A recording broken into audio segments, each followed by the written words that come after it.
Come and dream with me.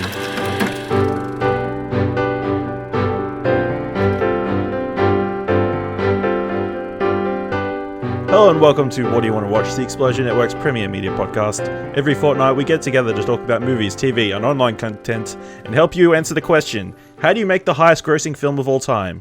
Well, you put Zoe Saldana in your film and paint her some weird colour. All I'm saying is don't be surprised if she's cast as some weird red alien in the next Star Wars trilogy. I'm down. I'm your host, Ashley Hobley. Joining me this episode is Dylan Blight.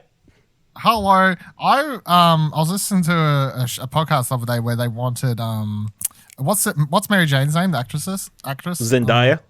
Zendaya. Yeah, they were saying Zendaya should play Ahsoka in like a live action thing, but I'm like that would be like more of a younger version. But you know who could play an older version maybe? Zoe Saldana. And Tie it back in. Make that money. Also joining us is Nicholas Pryor. That's me. Here I am.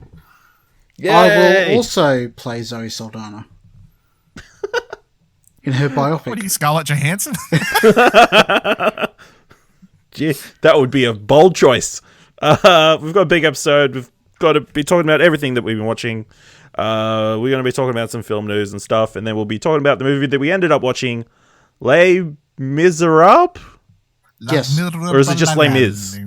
Les Misérables. Les Misérables. It's French for the miserable. The miserable people. That explains a lot. Let's just jump in because it's been a big couple of weeks. We've watched a lot of stuff. It's crazy. We have. Crazy what a week's holiday will do for you. Insane. Let's kick it off with the biggest movie, arguably, of the last few weeks. Well, easily. It's been raking into the box office. The Lion King. Dylan, of course, did a review over at explosionnetwork.com. He said, the results are in, and it's a catastrophic bore. Dylan, do you want to elaborate a bit more? I mean, I actually, for a second, I was like, because this is one of those things where it's like, this show being fortnightly. I was like, did I really not talk? I swear I watched that, but it must have been like the day after we recorded or something like that. We did record early last time. We did record early, but it came out the day before the podcast.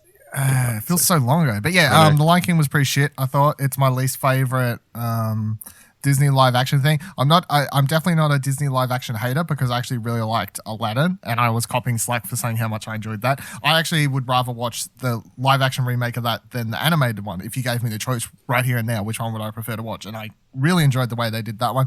But the reason I enjoyed that one is because it made changes. It did things differently. It wasn't just a script for script, like shot for shot remake. And The Lion King, apart from a couple things that it's 98% ish, like the exact same movie. Probably 90%, to be fair. Yeah, it's not in a good sense, but no, it's still very much the same movie. And because the thing that also annoys me is it loses any heart and charm it has because it looks great. I'll give it that. The CGI looks really good. The animals look pretty fucking realistic, apart from the joke everyone's going with nowadays, which is that they didn't give them balls or dicks or any kind of. No balls are dangling around. And they don't bleed. They're like, we want them to look like National Geographic, but not perform National Geographic. But because of that, you lose like all emotion out of them because they're like, well, the lion can't like smile like they do in the animated You lose version. emotion because they don't have genitals. No, they lose emotion because they refuse to like animate them as well because they went to this really realistic length to make them to make it look as realistic as possible, and then I just found it a really conflicting, weird performance where you have like Donald Glover in one scene, like as the older Simba, and he's like rolling around and he sounds cheerful and he sounds happy, and it's not his fault, but the way that the lion is being animated does not match up to his performance, and I found that to be with a lot of characters where the way they were performing the script is good, but it just doesn't match up to the style that they're trying to go with the animation. So, yeah, I thought it was a complete bore. I was really actually bored like halfway through it. They should have went down the animation style of Cats. Well, you know, maybe that's I'm sure I'm going to watch that simply to discuss it because we have to. It'll be a joke, yeah. Yeah. I also watched The Lion King. I'll say this: it made me question whether the first one was even good to start off with. Oh, wow. I disliked it that much. It is bad. It just felt like the pacing was really off. It felt incredibly long, but very incredibly rushed at the same time. Like they just powered through the story. Yeah, half hour longer. What did they add to it? It is half hour longer. They needed to extend the scene where Simba's mane travels the fields. Oh my god! I don't even get me started. What a terrible fucking. That was the most wanky. Like, we've created this great looking technology, so let's just now like wank off on screen and show you how pretty everything looks by showing how this fucking hair travels through a dung beetle and piece of shit and whatever else as it makes its way across the land back to what is the name of that? Rafiki. Pride Rock. No, yeah, what did you say? Rafiki. That's his name, right? Travels back to him. Yeah. So. No, yeah. I just didn't really believe the animals or anything. It just, the voices didn't, they just felt disconnected to the actual animals. It felt like, you know how sometimes on YouTube videos you see documentary footage, people give the animals weird voices of what they're pretending to say. Alan. Yeah. Yeah. It was kind of like that. But I'll tell you what, those animals, they look cute. Some of them did. The baby animals in the I Want to Be King, that adorable. That didn't make sense though. I think it's proving more and more that if you take cartoony aspects out of these films and not replace them with anything, they just don't work as well. Yeah, and that's to bring it back to Aladdin. I do feel like Aladdin kind of still kept some of the very cartoony aspects, especially in the song and dance numbers where they're coming in and Aladdin's doing his whole song about, you know, being a prince and whatever else. Like, it wasn't as ridiculous, I suppose. Yeah. Like, it was toned down a little bit, but it still hit the same level of fun and magic that from the animated movie to me. Whereas this had none of that at all. It just felt like void of anything. I haven't seen any of them, but in the Jungle Book, do they like emotionalize the animals and that? Like give them... yes, and they do it better than this because I actually really like the Jungle Book. Yeah. That's my thing, because if anyone's like, oh, you just hate all these, I'm like, no, because I actually really, really liked the Jungle Book, and that's why I had faith in this. As much as I did like the trailers, I was like, yeah, but Jon Favreau, I love the Jungle Book, blah, blah, blah, blah. But that was a slightly different animation style. Didn't they like have the people on set, though, performing? I think that's the difference. It may be, because, yeah, the animation style they did for that is different to this. The Jungle Book does look like they went for realistic, but not like full on as much realistic as this. I don't know what... There's a line. I feel like there is a slight line between the Jungle Book realistic looking and this.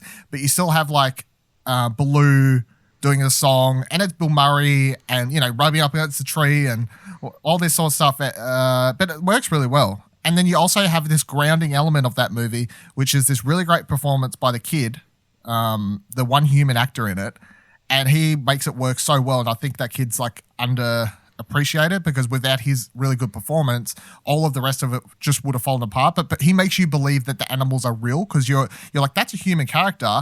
And even if you're not thinking about it, subconsciously, your brain's going, that's a human character. I'm believing the performance that he's giving me. I'm believing he's actually talking to the animals. And then that makes you believe that the animals are real. Whereas The Lion King doesn't have that.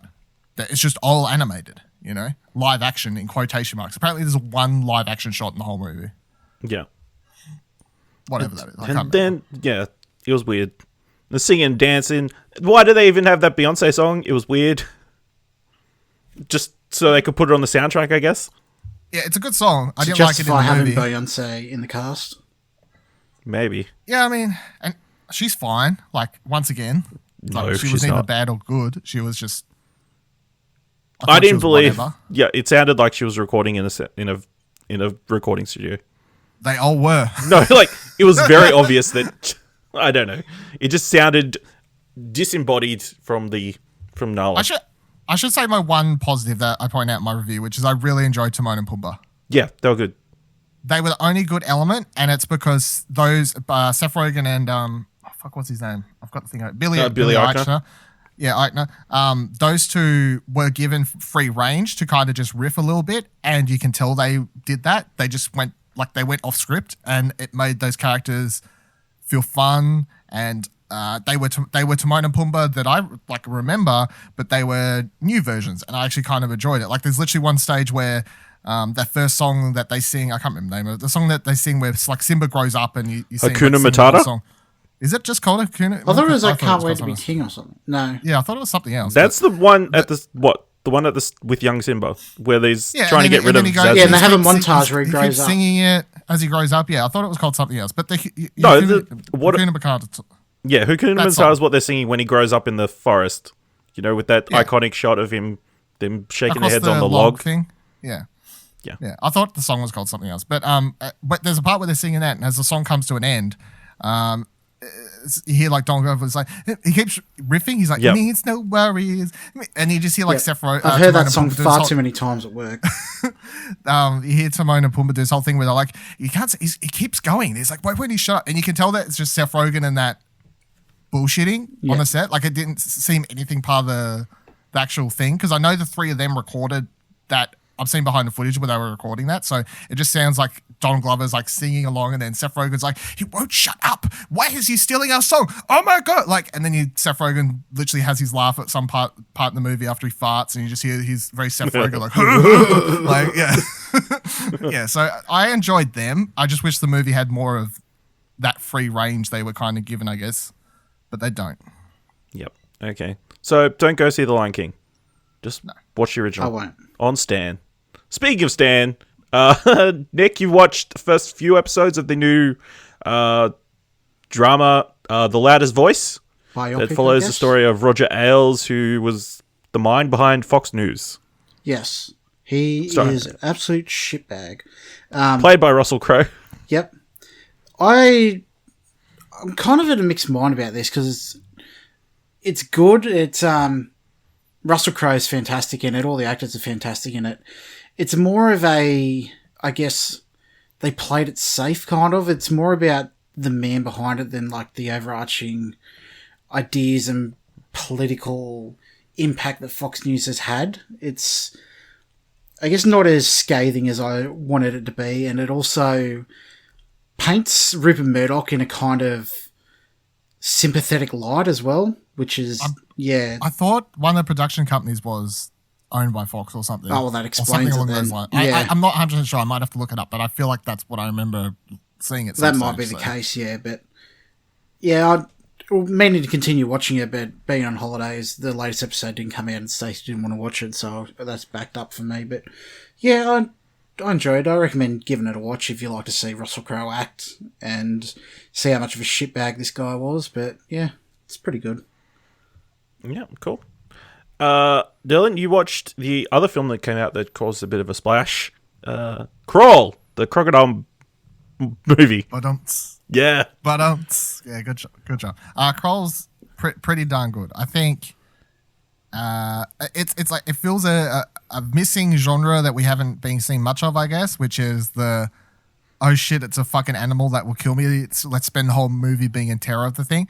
And it comes back to that, like, primal human instinct of being afraid of sharks or crocodiles or basically anything that will just, like, bite your fucking arm off. And the movie runs with that fear, and it just it's only like an hour. It's just shy of 90 minutes. It's only like 88 minutes or something like that. So once it kicks into gear, it's pretty much non-stop adrenaline ride. And I'll 100% admit, it fucking several times for me, I was nearly like, you know, hand on my head, like, oh no, like wanting to close my eyes, just like, no, like, is this fucking, because they do the thing where, you know, the crocodile's like in the water and they have to get like something or whatever, and they're whatever else is happening, and it's like, don't do it, but then of course they fucking do it, of course. But yeah, if you don't know what the movie is, it's like this setup where this tornado or whatever it is, it's like category 5 is, I think it's like set in Georgia or somewhere like that. And this girl goes to find her father because he's not answering his phone. And when she arrives at his house, she ends up finding him passed out in the crawl space under their house. And like, the reason he's passed out is because he got attacked by this gator under there. And he's like bleeding out a little bit and passed out. And then they both get stuck there in that crawl space as this tornado starts. And then as it all picks up, water starts seeping through to the bottom, and they're like, oh fuck, like, we're going to drown if we don't escape from here in X amount of time. And then, of course, the movie builds from there and things happen and whatever else. But the gators look good. The acting is fine for what it is. You don't get much like character story in this. This is a pure adrenaline horror movie. But for what it is, if you know you like this type of experience, you like this roller coaster ride, I would highly suggest it. So Ash is going to buy tickets. Yeah, exactly.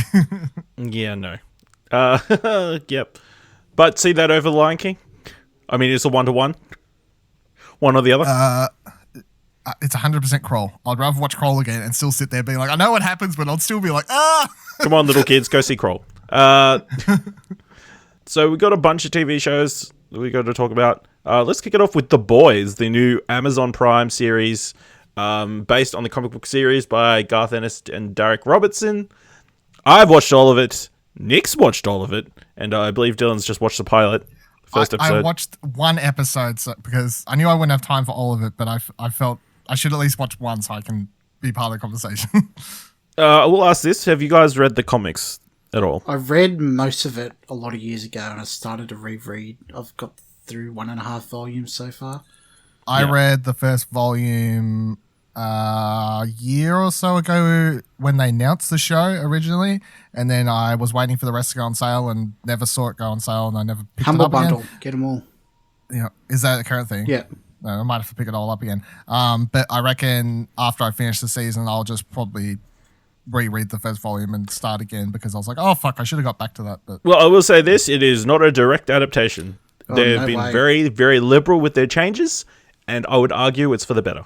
So would I. yeah, that's no different than what they've done with Preacher, though, Yeah. to be fair. Yeah, So, I of course- find it cuts out a lot of the chaff and it focuses the story, which I think is needed, and it's definitely a lot less edgy than what the comics are as well, or try to Yeah, be. That was a selling point back then for all those. Yeah, it characters. is. I think it goes to show that Garth Ennis has good ideas, but through someone else's lens, they can be so much better. Yeah. Oh, I do wonder, like, if he was to write Preacher or The Boys or anything like that these days, if in the current climate that isn't just seeking a fuck yeah, like this is a adult comic or whatever, like in a world where comics are more accepting to just telling adult stories and whatever else, if he couldn't be able to tell it more subtly or with a bit more emphasis on actually having something to say, I don't know if it's just a product of the time, but Yeah. you'll never know, I guess. But yeah, so for those who don't know, it's a comic book series in which there's the superheroes have sort of become a big thing. They're pretty much mainstream. They're run by this company called Voice America. But behind the scenes, they're like shits. Yeah. And do terrible stuff. So the boys are a team that get together and sort of take him down a peg and that sort of thing. Kicks off with the character of Huey losing his girlfriend to a traveling speedster who pretty much runs her over in a pretty disgusting scene. Is it run over or is it through. run through? Run through. That's a more accurate description. And then things go from there. I really enjoyed the series. I thought they did a fantastic job with adapting the material. I think it took me a little while, obviously, to realize that they changed a lot. Like, even one of the main 7, who is the big Justice League team, a lot of them have been changed. There is a sexual assault scene, like early in the series, that they've changed to not only be just one person, but also a completely different person to the people who are involved in the comic. They completely changed up the character of the Deep. Way better. He's pretty much what you'd expect Aquaman to have been. Yeah. He's the memes of Aquaman come to life. Yeah. Played by Chase Crawford from Gossip Girl, I think. And he does this despicable thing at the start of the season, but I sort of slowly... Yeah, it does a Feel good. for It does a him? good thing of make you kind of be sympathetic towards him, I guess. As someone who's only one episode in, I find that highly fucking unbelievable, but we'll see. Yeah. It goes to show that they're multifaceted as opposed to the comic where they just shitheels and that's all there is to them. They're much deeper characters. I think that a lot of the female characters have been improved Yeah, upon as well. they're definitely a lot stronger than what they are in the comics. Yeah, especially Starlight or Annie and Queen Maeve as well. Yeah. Yeah. Queen And Maeve changed completely, I really enjoyed how they reworked the Brooklyn Bridge accident from the comics to fit into a more modern setting. Yeah. Because obviously the original comics were set in like 2004-ish. Yeah. But this is all set modern day. The only issue I kind of have is I think the ending fizzled, I guess. It didn't really have... Well, it didn't have the punch that I was looking for, I guess. Do you mean for the season? Or? Yeah, for the season. It doesn't have surely it just has a cliffhanger or some shit. It does have a cliffhanger, but as opposed to where other shows will be a bang, like a big, I guess, event, and then a cliffhanger, this, I don't know, just, to me, I get the impression that it fizzled out, I suppose. I don't know. I think it might have more impact for people who have read the whole run of the comics because they diverged incredibly from the comics with one decision. So, also, I really enjoyed Carl Urban as Billy Butcher. I thought he does a really good job. Jack Quaid is very good. I thought pretty good as the humble guy who's thrown into this chaotic world, I guess. And then Anthony Starr, Dylan's boy. He's incredible, really great as the Homelander. Yeah. It's like this budget Bradley Cooper. Get out of here. He's got this interesting task of trying to play the Homelander. He's Captain America. Superman, but he's got ulterior motives and different needs and wants and stuff. But yeah, I enjoyed the season overall. It's definitely worth checking out. And definitely keen for season 2 because they've already greenlit a season 2. So unsurprising. My question for this show in particular is this whole thing where if this was on, I don't know, this is just my opinion, but if this was on Netflix, this show would have blown up and people would have been talking about it a lot. I mean, people are talking about it, but not as much as I think they would be if this was on Netflix. So I'm like, obviously we don't have the numbers for Amazon Prime, but I'm like, I just don't see as much blow up as this. It makes me worry about. Is it just for an Australian perspective? Because I would argue that Amazon Prime is huge in America. I feel the numbers would be most people have Prime in America, but I guess the public consensus isn't there as a streaming service. Yeah. Yeah, I guess they've got some strong shows, but they do. I feel like I've seen more promotion for this, advertising and stuff, than any other Amazon Prime series. Even on free-to-air television, I'm pretty sure I've seen a bunch of ads for The Boys. I'm kind of judging this on this. It never went trending. It never went trending on Twitter the day it dropped. Well, it came out you'd be like, Comic-Con weekend, I'm pretty sure. No, it came out last week.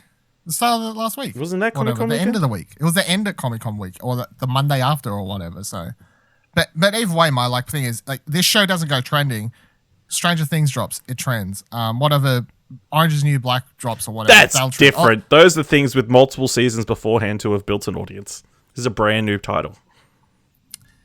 Yeah, but I'm just worried that if all these shows that Netflix puts money into, none of them are bombs at this point. And I feel like this was one that they would have wanted to have been a massive drop because as good as Marvelous Miss Maisel is, it's not going to be their massive flagship title as much as Stranger Things and whatever else is for Netflix. And I feel like this should be for Amazon their their level of Stranger Things type thing. And I'm just worried that's not getting enough attention. I don't know. I guess they're getting it. Amazon might mark their success as completely different to what a Netflix would do because Netflix's sole business is streaming where how many X and millions of people pay for Prime and just have the streaming anyway. So, and they have the money to blow on shit like this. So I don't know what their measure of success is too. Yeah. I guess they pay more attention to the numbers where Netflix has to pay more attention to subscribers because that's all they've got. Yeah. So I don't know. Just an interesting thing. Yeah. I would argue this seems like an odd choice for a flagship show for Amazon Prime. I don't know how, even though we say it's very toned down from what the source material is, it's still dark. Oh, it's still extreme. It's extreme in other areas as opposed to the... It's definitely not for everybody. No.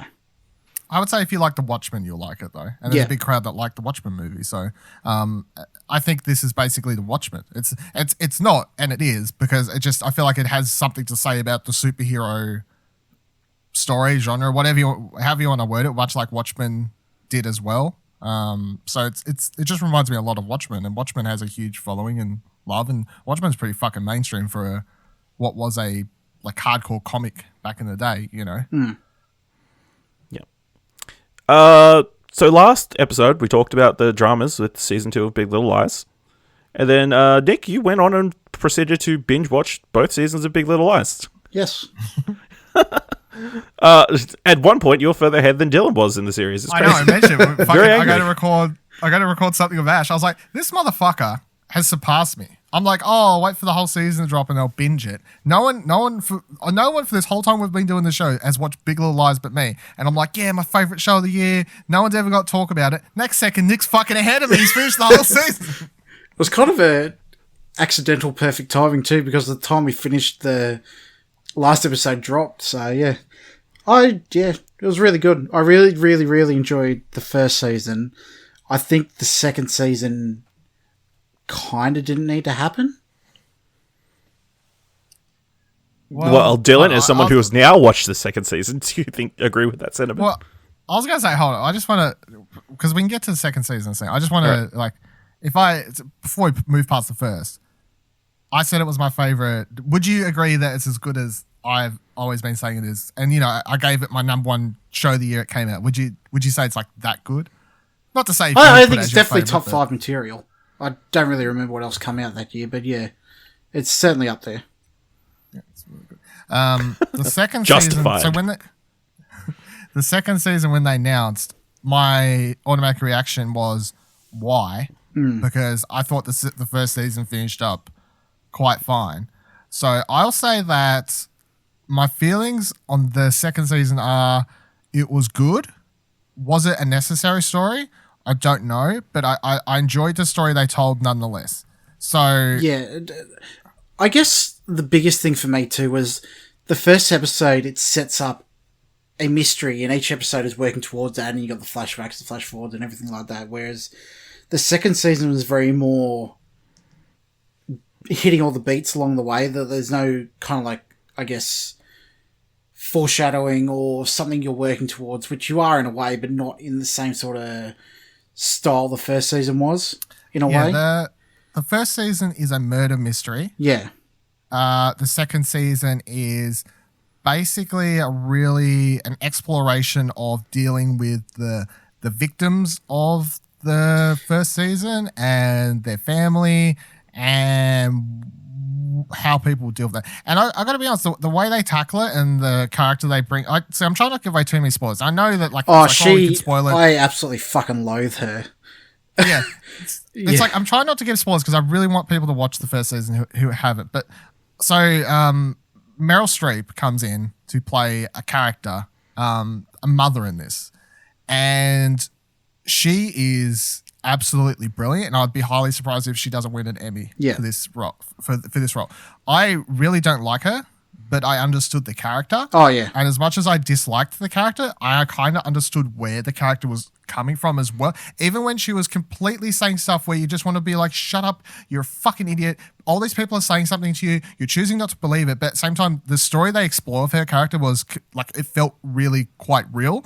And Meryl Streep, even though she's like not dressed up in a huge costume or something, she actually, the way she performs this role, you will not even, there's times where I forgot it was even Meryl Streep. So, such a well-known actress as her performance is just head over heels. She is so fucking good that you will forget the actress that's even in front of you. That's how good she is in this show. This is the first time I've ever seen her portray a role that was age appropriate to her, or even look age appropriate, I guess. Well, that makes sense? What I'm trying to say. Yeah. It reminds me a lot of how I feel, I guess, towards Nurse Ratched in Cuckoo's Nest. Yep. It's always stuck in the back of my head as the best villain is the one that you loathe from, like, I guess, from a personal viewpoint in a way.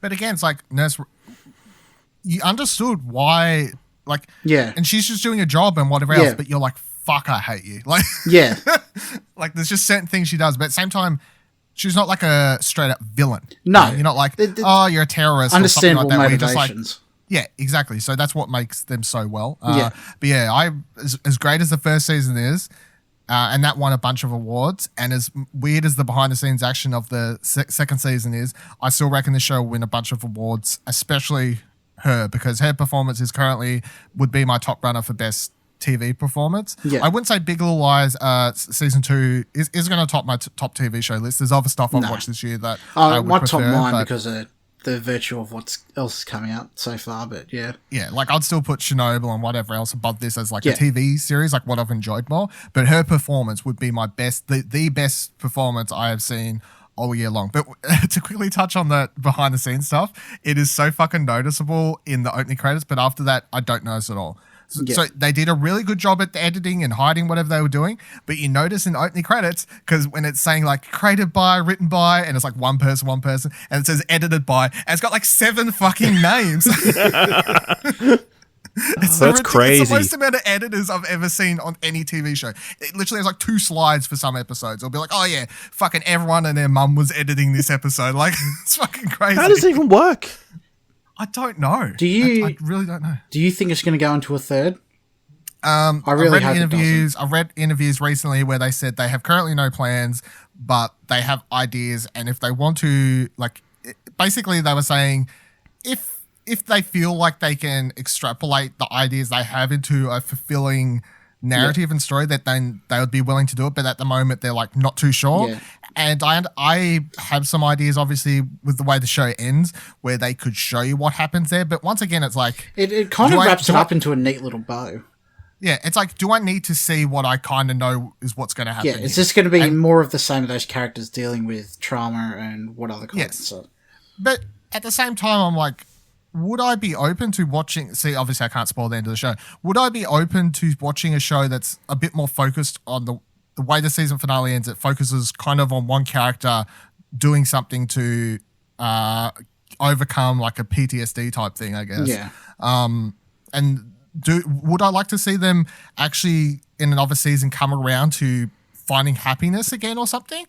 Yeah, sure. Because for most of the season, they were pretty down in the dumps, and then a lot of terrible things happened to them. So although I can presume that hopefully they come out the other end, given how the show ends, it wouldn't be a bad thing to actually see that happen and give that character a little bit more time, you know? So, and yeah, everyone in the show acts so fucking good. That's the other thing. It's like, as much as I'm saying that, you know, Meryl Streep's amazing, much like the first season, all of the girls, like Reese Witherspoon, Nicole Kidman, Shailene Woodley, Laura Dern in this Laura Dern in season 2 is my new fucking favorite person ever. There's so it goes many... to show, going into it, none of those actresses were top of my list, but now they've gone up there solely from this show.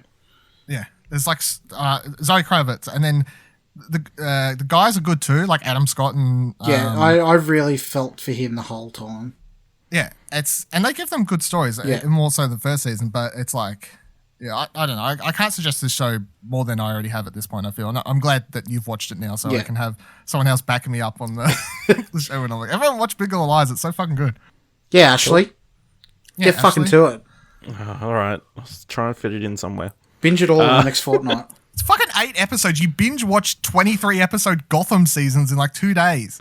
That's true, and I did binge watch another TV series in the last couple of weeks. Glad I haven't fucking looked. And by the way, if you want to watch Big Little Lies season 1, it's like $20 on iTunes, I think. That's all it is. Okay. Or just scam someone else's Foxtel account. Yeah. Speaking of series that somebody watched all of before Diddlin could get to the newest season of, I watched all 4 seasons plus a movie of Veronica Mars in the last couple of weeks. That was my other thing. I'm like, at one stage I was like, hey Ash, do you want to like catch up? You know, this is like a year ago, I swear. I was like kicking around the idea of a Veronica Mars podcast for the 4th season. And fucking out of the blue, not only does he watch all 3 seasons. Well, I thought we were going to do it, so I started prepping. No, you didn't tell me. Next second I look at Trakt, you've watched all 3 seasons, the movie, and you finished the fucking 4th season the day it's dropped. And little old me over here, who's been watching this since I was like fucking 11, is like, I guess I'll start the first episode for one of my favorite shows. Shut up. So for those who don't know, this is a 2004 series that originally debuted on what was originally the CW over in America. Ran for 3 seasons before being cancelled. Starring Kristen Bell, Jason Doring, Enrico Colanto. Colin Tony, something like that. Got it. Pretty much a modern noir series, where she's pretty much a private detective, or her dad's a private detective, but she does all the work. She does a lot of the work as well. I really enjoyed all of it. It's great. Obviously the first season has a overarching story of this Lily Kane murder, the murder of her best friends, that I felt like they did incredibly. I think that first season's really great. Second season is this story about this bus crash. Didn't feel as great to resolve. I think there are a lot of issues in that second season. Then the third season, they go into college, and I feel like that what they did really well that season is they did a bunch of smaller mysteries rather than one mystery that overarched the whole entire season. They had this rape storyline that they resolved within like 10 episodes, I think, and then they had a bunch of other smaller things. So yeah, I enjoyed it overall. Then they did the movie, which was fine. Seemed a little bit, it's fan service, nostalgic. That fan servicey. What you gotta remember is that movie was funded on Kickstarter. Kickstarter, 6 years something after the film came out. The last season came out. Side note: that last episode, it was a bummer because it just ended on a melancholy note. Yeah. It's like, thankfully, it didn't end on a cliffhanger. Well, I guess it kind of ended on a cliffhanger. It kind of did, yeah. It just ended on a nothing note, which is kind of disappointing. But I guess they were still pushing for a fourth season. And then we got this fourth season that came out. Yeah, pretty solid, very enjoyable. Ending is super controversial, and I understand why. Hashtag Veronica Mars, not my Veronica Mars. People have got all these hashtags. People have started fucking signature things, change.orgs to change the ending of this season and all this sort of shit. Of course they have, though. Yeah, no. Yeah. So Dylan, as somebody who has loved this for over a decade, how do you feel about this revival fourth season? It feels nothing like the original show, and at the same time, it's the weird way to put it. Veronica Mars is Veronica Mars. Like, so the characters feel the same, but much like the movie, it's very hard to compare this to the original show because the original show was school and young and all this sort of stuff, and all of a sudden we're adults and we're dealing with adult things, and what she's dealing with in this is like the possibility of marriage and like all the kid talk and whatever. It's a lot more older. First thing I noticed in the first two episodes, they went hardcore on those sex scenes. Like, barely any sex through the first three seasons, but man, they go at it the first two episodes. Yeah. That's what, so it's like they're adults now and they really want you to feel like it's like the same show, but at the same time it feels like a spin-off of the show, but with all the same main characters somewhat, if you know what I mean? Yeah. Because it's like the characters are there, but the tone and stuff thing isn't. But luckily, I love the characters and I'm watching it for the characters, and like nothing will probably ever beat the first season because, like you said, the first season is like just this kind of perfect wrap up, I think, of like heaps of mini cases each episode, and then the overarching story is wrapped up real nicely. I thought so. But overall, I enjoyed it. I'm very happy to have these characters back. Love all the characters here, which makes some things they do controversial and whatever else. But when it comes to the ending, well, hold on. Before we get to the ending, I'll say for the main case, because this does have, it's an 8 episode, like there's not mini stories in each episode. It is just like an 8-hour movie is what it is. It's just like one 8-hour movie where there are people doing bombings all over the city. And the case is to try and find the bomber. That's the overarching story. That's the entire plot of the entire thing.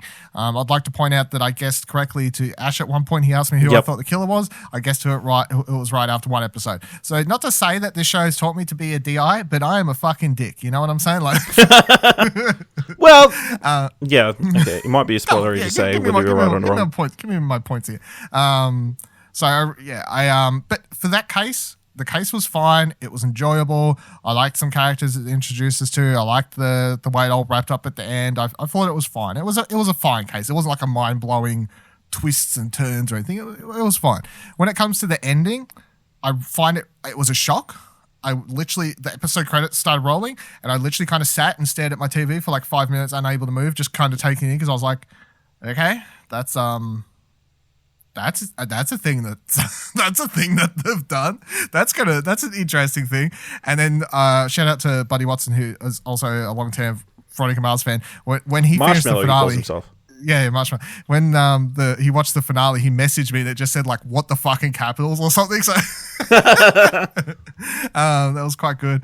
But like I said to him then, I'm like, I really feel like I am unable to judge if what they do in the finale is a good move or a bad move until I see the next season, because it's obviously set up for what happens next. Well, they've come out and said the reason they did the thing that they did is for following. To potentially have future seasons or series. Yes. And, Rob Thomas I like Rob Thomas. He's, the singer. Veronica Mars, iZombie. No. The creator of the show. And when he says something like that, I'm just going to choose to have faith and choose to believe him. And instead of spit it, just be like, okay, well, show me the next season. And if the next season comes out and I get to the end of that and I'm like, well, none of this, what they did doesn't feel necessary to get here, or that just felt like a cheap shock factor thing, or however you want to word it. I don't know. But at the moment, I'm neither here or there on the way they end this until I get another season. I think they will. Did any of the other seasons end on cliffhangers? No, not like major cliffhanger things, no. No. But this didn't end on a cliffhanger. It ended on a sour note. Yeah. A downbeat. A very big downer, yeah. So you can kind of guess from what we're saying what happened. Well, I can't. I understand why people are angry, because it's like... But the thing is, like, you can be upset and you can voice how sad you are, like, whatever else. That's understandable, especially if you've been following these characters for... since 2004, so it's a very long time to be sticking with characters, even though it's been off air for periods here and there between the movie and the show and whatever else. But to be like, fuck this show, or you ruined it, or whatever else, to not have faith in the person who created the thing you love so much, I would say just be open to that next season and see where we're going here. And that's where I'm trying to be, because it's very shocking. I feel like it wasn't pulled off well. That's what my issue with it. It was sudden. It kind of wraps up very fast. They do it and it's like, credits. Yeah. That's on the thing. Before that, they were like giving tease something was going to happen, and then it wasn't going to happen, and then it did happen with them at the court. Yeah. And then the thing with her dad that he's been dealing with all season is just suddenly resolved in 5 minutes. Yeah. Magic fix. That probably annoyed me the most, I think. They needed one more episode, really. Maybe. But yeah. I will note, after watching these 4 seasons and a movie, there are a lot of people, famous people who went through that series. Yeah, I was thinking this after you watched it. I'm like, I wonder how many times Ash is like, because there's so many actors that my first memory of them is from Veronica Mars. So. Well, from a start, Tessa Thompson's a series regular in season 2. Season 2. What the fuck? Yeah. Handled terribly. She disappears for like half the season. Yeah. Then also, obviously, Chris Lowell, who plays Piers, is in Glow. Yeah, I was about to say Glow, yeah. Yep. And then, obviously, Kristen Bell. But then also, Jessica Chastain's in an episode. Aaron Paul's in an episode. Adam Scott's in an episode. Leighton Meester's in an episode. You're missing Amanda Seyfried? Well, Amanda Seyfried, she was in the pilot. I knew that before going in, but obviously she's probably one of the bigger ones to blow up from the show as well. Armie Hammer's in an episode. It's crazy. And then Max Greenfield from New Girl's in a recurring character. Crazy. J.K. Simmons is one of the main characters in the latest season. They cast big people in this last season. They cast big people, yeah. Patton Oswalt, yeah. Is the guy from Shoot Me still in it? The dad or whatever? Yes. Yeah. The dad's still in it, yeah. Dad's still in there. That's who was right. And then Francis Capra from Kazam is in it as well. From what? Kazam. What's Kazam? The movie with Shaq? With Shaq? You never seen that? No. Oh my god. The only thing Ashley, you have no right to be angry at anybody else for not seeing a movie. This is one of those especially a shitty movie like that. You haven't seen Kazam? You haven't seen Kazam? What's wrong with you? No, the only thing I know Francis from is literally, I know he's in Veronica Mars, I know he's in The Strain, and I know he's in a couple episodes of iZombie, but that's because Rob Thomas did iZombie after Veronica Mars, and he pretty much cast everyone from Veronica Mars in at least one episode of that show at some point. So All in between Matchbox 20. See, well, I really like Party Down, the other series he did after that, between iZombie and this, which had Adam Scott and the other private detective guy. I can't remember his name. Oh, He's in that as well. the bad, well, not bad one, just the sleazy one. Yeah. The sleazy one, yeah. Yeah. Yeah. Other thing is, love the intro song, first 2 seasons. They do We Used to Be Friends by the Dandy Warhols. Mm-hmm. 3rd season, I didn't love it straight away because they do a new title sequence, but I grew to love it. This 4th season, it is terrible. I said it. I'm neither here or there. You'll grow to love it. No. I did a poll. Majority said nay.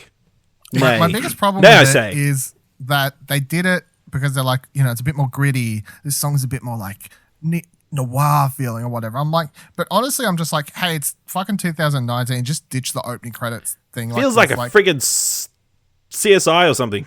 Yeah, I'm like, can we just get rid of this? It makes this feel old. Just ditch it. For those who want to watch it, what's it streaming on? Stan. Everything is on Stan. Props to them for dropping it the same day as it came out on Hulu. I thought we'd have to wait till the actual release date they set because they dropped it early. Stan gets all of Hulu stuff. Yeah, they're pretty tight. Yeah, and they seem to drop everything on time as America, because like whenever I see on Twitter Better Call Saul's out or something, Stan's got it up usually. So they're usually on time. Stan's but unsung it was just hero. released earlier than was advertised was the only thing. So I'm like, so they say. I'm still on conspiracy theory it was planned. So okay. Who said? I think I read somebody said that they moved it because they didn't want to compete with Orange Is the New Black. But I think that's completely different. I think they're completely different audiences, but or crossovers would be some, but yeah. All right, Nick, you watched a bunch of movies. Let's get your quick #mini reviews in. Yep. Waterloo. Really good. It is the most historically accurate film I've ever seen. Bold For claim. those who don't know, it is about the Battle of Waterloo, essentially. The first half hour, 45 minutes, is Napoleon coming back from exile, taking back over the French government, and then planning to attack the Prussians and English in Waterloo. Yeah. And then it does the battle pretty much to the most accuracy I've ever seen, and it is an absolute feat of movie making because it was filmed in the Ukraine with 15,000 Red Army soldiers, and just the amount of people on screen at once and how coordinated it is, and just the feeling and atmosphere of it was incredible.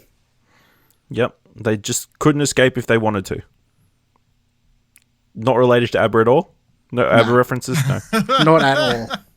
All right. You watched the film Snowpiercer. Yes. I enjoyed it. I wouldn't say it's the best movie I've ever seen. I guess... I don't know. Visually, it was very, very good, but plot-wise, I guess I've seen a lot of those kind of metaphorical stories being told before, so it didn't have as strong an impact as it might. Are you looking forward to it being stretched out into a TV series? Oh, fuck no. I have no idea how they're going to do that. I think they stretch it out enough in the movie. But how good is Tilda Swinton? Oh, yeah, she is an absolute shitheel. I love her in that. You also watched Minority Report. Oh, yeah, that was meh. I'd never seen it before, and yeah, it's like the story itself is fine, but it's just filled with all these weird action scenes and just so out of place comic relief parts. It's just, I guess, of its time, that just doesn't hold up for me. The first M-rated movie I ever watched. There's your Dylan trivia. Holds a special place in your heart. Yeah. And then you also watched Jumanji, Welcome to the Jungle. It was fine, I guess. The best part was seeing the main 4 actors playing, I guess, out of their comfort zone, or people they wouldn't normally play. Like, against type. The chemistry between them was pretty good, but story-wise and like the first, till they get up to that part, was just very cliche and, yeah, not that great. Cool. All right, let's move into the mandatory Netflix segment of the show. The fourth season of Queer Eye came out. It's more Queer Eye. It's still great. Still enjoyable. There's some beautiful moments. We'll probably be doing a review discussion at some point about it, but watch Queer Eye if you want to feel good. Feel feelings. And see some awesome transformations. Like, incredible. I think the second episode this season is probably the strongest, but yeah. Is that the one with the paraplegic? Yes. Yes, that one I would say I haven't watched the full season yet, but so far I think that's probably one of the best ones. And the reason it's one of the best ones is because I especially like the way it showed him tackling. Because just to quickly go over this one, because I do think it's quickly worth talking about, is he is someone who used to be like a gang member, I guess. I don't know how you want to word. Like he used to be into some shady. He was shit, in that right? world. Yeah, he dealt with some shady people, I guess. And one day he got shot by someone else. And within the episode, they actually have him meet up with the person who shot him and confront him and have the two of them talk about it. And I think that scene is really, really powerful because, especially for Black Americans, I think, it would be very powerful to see like two people having that conversation. And like he's never like, I'm really sorry that I did it. I didn't mean to do it. He's just kind of like, you know, that's the world we fucking live in, and this and that and this. And then the guy who's now in a wheelchair, you know, because of this thing, which obviously, you know, that's pretty close to being dead. I feel like if it hits you there, like you'd be counting your blessings, I guess. But for him to be like, you know what, I understand why you did it, and I get it, and I'm glad that we could have this conversation. Yeah, I felt that was really powerful stuff. Yep. So last episode we talked about Dark Season 1. Then you proceeded to watch all of Dark Season 2. Before the episode released. Yep. Which always the case. Dark Season 2. I don't want to lock it in, but currently I'd say I'm rocking between that. Chernobyl and Dark Season 2 is my favorite season of TV so far for the year. I've never been this impressed. I've not been this impressed with the way a show is handling its sci-fi storytelling and its twists and turns and the way it's managing to connect all this stuff together than when I was obsessed with Fringe. That was the last sci-fi TV show that I was like, and I mean, Fringe. That's is really some strong praise. Because the last couple seasons of Fringe, where they introduce spoilers, alternate realities, and all this sort of stuff, I was constantly like, I love the way they're interweaving all this stuff and like they're making it all work. And maybe if I spent ages thinking about it, maybe I'd find some plot holes. But like surface level stuff, I was always like, I love the way they're making this all work and it makes perfect sense and whatever else. Dark Season 2 goes really fucking sci-fi. And I was constantly just like, wow, they've tied this thing back to this thing from season 1, and there was like a red herring over here for this, and blah, blah, blah, blah. And they've said that like season 3 is going to be it. So it's just going to be 3 seasons, show done and dusted. And I like, whenever they release that trailer for season 3, I'm now like a dark fanboy. I'm going to be like, yes, please let me eat this up because I'm absolutely loving what they're doing with the show. It is really, it's amazingly acted. It's shot really wonderfully. And the storylines they're telling and the sci-fi stuff they're doing with it is absolutely great. So yeah, I talked great about last episode and I would highly suggest it as much now. Season 2 is just as good, if not better. Cool. And I also watched the 4th season of Last Chance U, the Netflix documentary series about college football, following up from last season, covering the Independence Community College Pirates. Starts off the season, there's super high expectations. They're like set to be the best team in the country, and then things go off the rails, which is fun to watch. It's like watching a slow train wreck. Those are real people, Ashley. Yeah, it is, and it's. I feel bad, but not too much. Yeah, Arcade Ashley's on this episode of What Do You Want to Watch? Yeah. If you know the real history, of course, it's interesting to watch this season because the previous season is aired, and then just seeing people's reactions to that first season, like the coach goes online and looks through his Twitter, and people are shit talking him and will sending him support and stuff. Yeah, there's a bunch of through lines through the season, but it's fair to say it didn't end well. And if you follow the story in real life, it didn't end well for the coach. But we'll leave it there. So that's everything that we've been watching. There was a lot. Sorry, I just want to touch on a few things. I watched The Mummy, the Tom Cruise one. Oh, I forgot to add that. Yep. Don't fucking watch it. It's Okay. one of the worst movies I've ever seen. And I also watched Chef and a couple episodes of the Chef show. Have you seen Chef before? No. Are you now on the club of us where saying it's one of the most feel-good movies you can watch? Shut up, I hate you. Silence is deafening. I definitely enjoyed it. The only reason I watched it is because I watched 2 episodes of the Chef show first because it had Aaron Franklin in it and his competition. And then I didn't realise he was in the movie, so I watched the movie to see his part in it, which was minuscule at best. But yeah, I quite enjoyed it. Okay. That's just like, Yeah, okay. I don't think it's the best movie I've ever seen, but yeah, I don't think it's the best movie I've ever seen either. Just but a honestly- feel-good movie. it's a really good feel-good movie. I haven't It's thought definitely- Were you about hungry after? it to evaluate in that perspective, I guess. Were you hungry after? No. No. Okay. Was you You didn't eating watch while properly. watching? No. If they had been barbecuing, would you have been more impressed? Well, I did barbecue for a second. Second. No, they got somebody else to barbecue. They didn't do any barbecuing. Anyway. No. All right, let's move on. So, of course, right after we recorded the last episode, the 2019 Emmy Award nominations came out. Perfect timing. Stacked nominations. The leading show with the most nominations this year is Game of Thrones with 14. 9 for acting, 3 for directing. For primetime, followed by When They See Us with 11 and Barry with 9.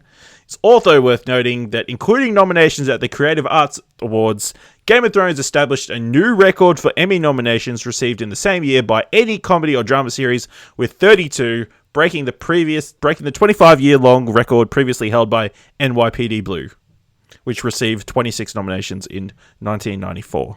I don't feel like they should be attributed to all of Game of Thrones because of the amount of people that nominate themselves.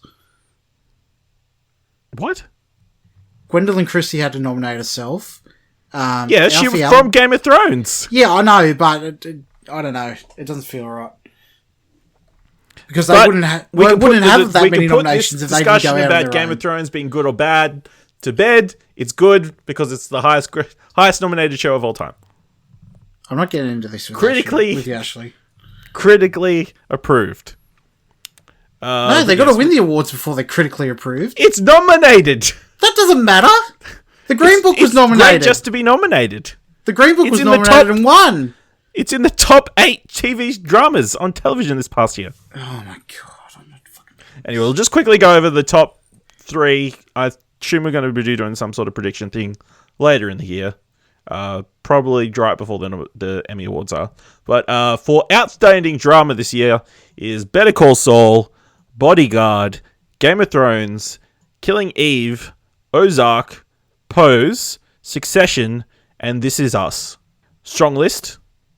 Any notable snubs or surprises other than Game of Thrones? I honestly think, I'd from have to what I think know, This Is Us. Because from my very limited perspective of it, it just seems like a very, I guess, melodramatic kind of show. Like I don't know. It just seems like I guess a One Tree Hill type affair. I think it's a bit more adult. It's more like a... I'm trying to think of a show, but nothing's coming to mind. More like, yeah, it is a bit soapy, but it is still like the highest soapy. I watched- guess that's the word I was looking for. Yeah. It is still one of the highest watched shows on network television. So What was the category? Drama. best drama. So where's Haunting of Hill House? That's a horror. Yeah, well, there's only drama. Well, it and would be a comedies, drama, yeah? classified as a drama. Ah. That is a snub. Yeah. Yeah. I guess because it's horror elements, it's been snubbed. Well, yeah, well, the Academy hates horror stuff as well. But I mean, if I'm searching in my mind for stuff that should be nominated, I'm like, Marvelous Miss Maisel would be comedy. Haunting of Hill House would definitely have to be in a drama, obviously not a comedy. So yeah, that's my snub pick. Snub pick, Haunting of Hill House. Yep.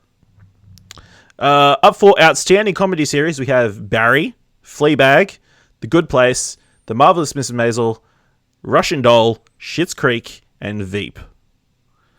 Schitt's Creek is the major surprise out of this group, nominated for its 5th season. and the first ever nomination for Pop TV, which is the channel in the US that used to be the TV Guide channel. Like the actual TV Guide. So you watched the TV channel to see what was playing on other TV Yeah, channels? you know, back in the day when they didn't have you couldn't see what was coming up on channels. There used to be the TV Guide on that channel. But it got remade. America, eh? Yeah. But yeah. Pretty strong list. I've heard nothing but good things about Russian Doll and Thursday, everything what on a this list. concept. Yeah.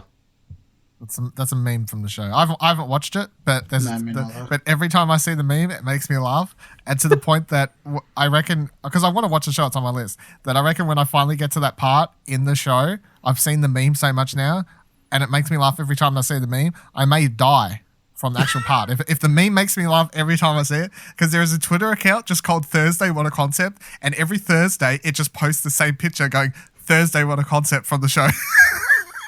It makes me laugh every time I see it. No. Yeah. So, yeah. There's my story.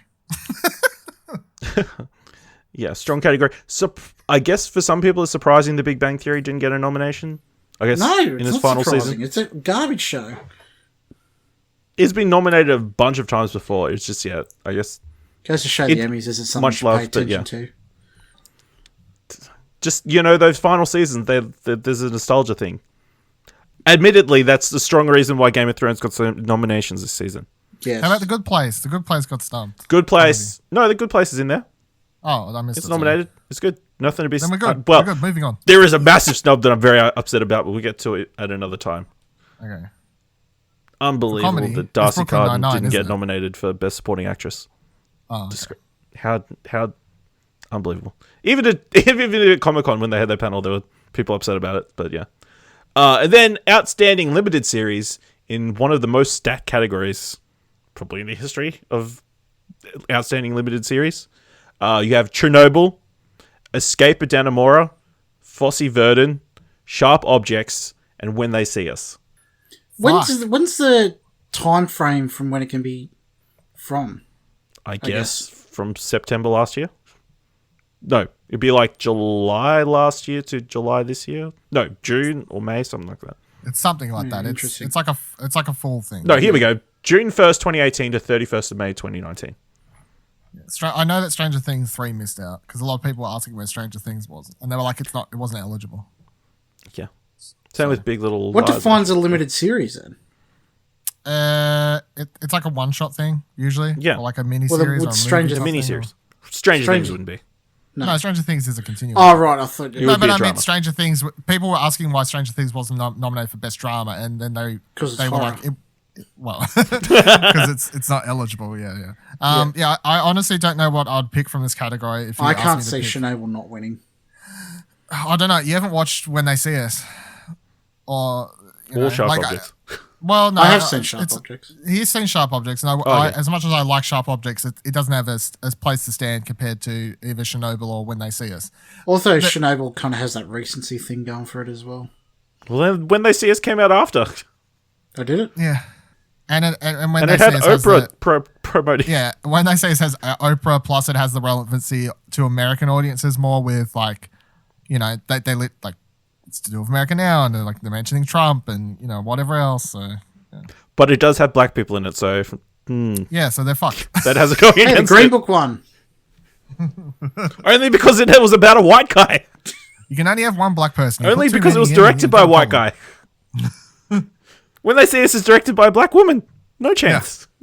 Yeah, It's terrible. woman and black. Get out of here. Woman and black. Crazy. Love you, Ava.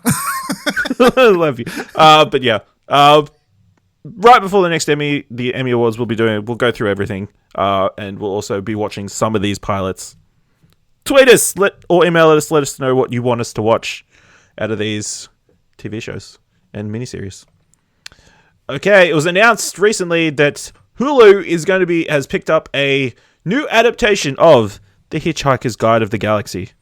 Of course, the much beloved Douglas Adams series of books.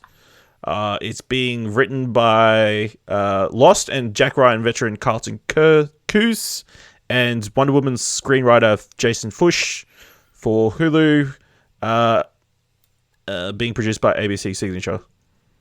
I feel like this is a very odd choice. I hope to God that they don't try and Americanize it, because it is such a British property. They will. I've never seen it. Really? I've seen the movie. No. I remember from the time I liked it, but I haven't seen it in quite a few years, and I know the books have quite a cult following as well, so if they did try to change it, I can imagine there'd be massive backlash to it. Yeah. I really love I really enjoy the movie. It does have a pretty fantastic cast. I just feel like I haven't read the books. I haven't seen the teleplays or whatever. Isn't it? Or someone? Who is it? Martin Freeman. Martin Freeman, Freeman. Mos Def, Zoe Deschanel, and Sam Rockwell. It's that. And Alan Arkin is seen the it. robot, I'm pretty sure. No, You know what? not I'm pretty sure Alan Rickman. It's, on one of the Bliss and SO albums, they have a skit talking about it, and that's what it always makes me think about. Where like SO's drunk or high or something like that, and he's explaining the plot of this, but he doesn't remember what the movie's called, and they're like in a bar and they're talking, and they're like, "Oh man," and you won't believe it. You won't believe who the guy that is that comes and picks him up, and he's like, "It's Mos Def," and the guy's like, "You fucking what? It's Mos Def." He's like, "Yeah." That's what I always think about whenever people mention Hitchhiker's Guide. Never seen it though. But yeah. Very British. I'm surprised that isn't a BBC thing, but whatever. Who sees if it comes to Hulu? We've got some new information about It Chapter 2 that is sure to concern some people. It Chapter 2 is going to clock in at a whopping 2 hours and 45 minutes. Good. Yeah, that's Endgame was that, if not longer. But do you feel like it can keep up the suspense for 2 hours 45 minutes? Yeah, do you know how long that fucking book is? Also, But they've already made one movie out of it. Yeah, but that book is basically two parts put together. yeah. It's the kid side and then the adult side where it's more intertwined in the book, where they've separated this. Also, everyone keeps bringing up, every time I see people complain about this runtime online, they're like, how does a horror movie go for that long? Because, like you just said, it won't be able to keep up the tension. And I'm like, it isn't it isn't Kroll. You know, Kroll is literally an adrenaline run horror movie. It is actually about the characters and the story. That's what Stephen King does. It's not Yes. about the monster. It's about the worst characters in every Stephen King book are actually the humans. Yes. So as much as this is a horror movie, it is also a drama, a character story, and you want 2 hours 40 minutes to wrap up this story. Yeah, it's fine. I'm not worried. I'm like, fuck yeah. I haven't read the book. I started it once when I was a lot younger and I couldn't handle it, but not for scares, but just because the length or something.